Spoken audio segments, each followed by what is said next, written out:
Ahead of the series closer with the Steelheads and the Tulsa Oilers, I'm joined by Steelheads head coach Everett Sheen. Coach, take me through from your perspective the last couple of games to start off the series, 2 wins for your squad. Yeah, it's been good to get the 4 points in those first 2 games. Friday was kind of a battle there, and thought we played well overall.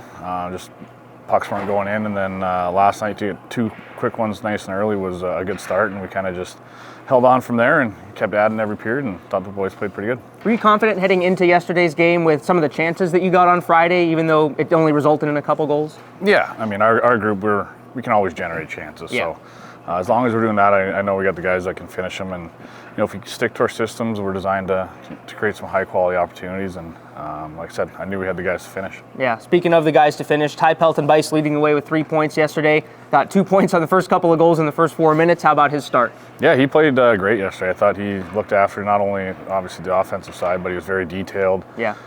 Very good on the defensive side on the PK. Overall, I just really liked his game.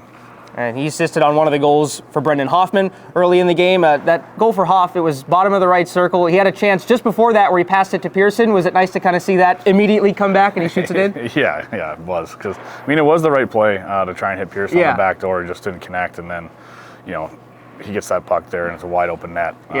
He's not going to miss from there. Chris Dodero also gets on the board. He was the last goal scorer for the Steelheads. Second goal for him. Obviously, the goal scoring probably hasn't been there the way that he's liked. He's chipped in with a lot of assists, though. How have you liked his game over the recent going? Yeah, he's been playing well. Like you said, the goals necessarily aren't there, but he's, contributing and getting assists. He's big on our penalty kill. Yeah. He's got a big role on the team, and he's just a little firecracker out there and buzzes around, and he's been playing some good hockey, so it's nice to see him get rewarded with a goal. Yeah, you got a lot of guys kind of like that. Grant Silanoff probably fits in there. Jordan Steinmetz as well. That line with Silanoff, Steinmetz, McDonnell has been kind of contributing over the last little bit there. They get a goal from Angus McDonnell as well. What have you liked from that third line for you? They're just consistent. I know what I'm going to get from them every time they're on the ice. They're going to go out, they're going to create energy. They're going to finish all their hits, even though they're some of the smaller guys on the team. But they look after the details, and like I said, I can trust them in any situation, and they're a big lifeline of this team. And I imagine it's no coincidence that's why they've been starting some games recently as well. Yeah, 100%, because they're going to go out and last night they almost scored on the first shift, and they'll find the consistency to find the back of the net, but just bringing that energy every night is huge for us.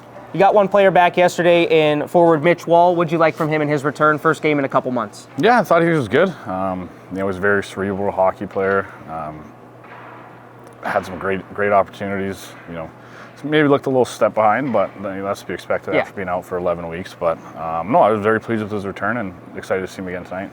Also had a returner on Friday, and defenseman Connor Punnett. Didn't get a chance to ask you about him after Friday, but through 2 games now for Punter. What do you think?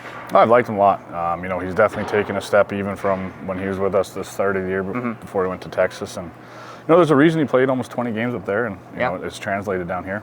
So you head into the final game of this 3-3 now. What is your message as a coach, kind of managing things in the final game of a 3-3 like this, especially on some short rest with a 3 p.m. start today? Yeah, it's more just keeping it simple, limiting mistakes, and being physical. As weird as that sounds in 3-3, the team that can come out and consistently finish their checks and again do the simple things usually comes out on top.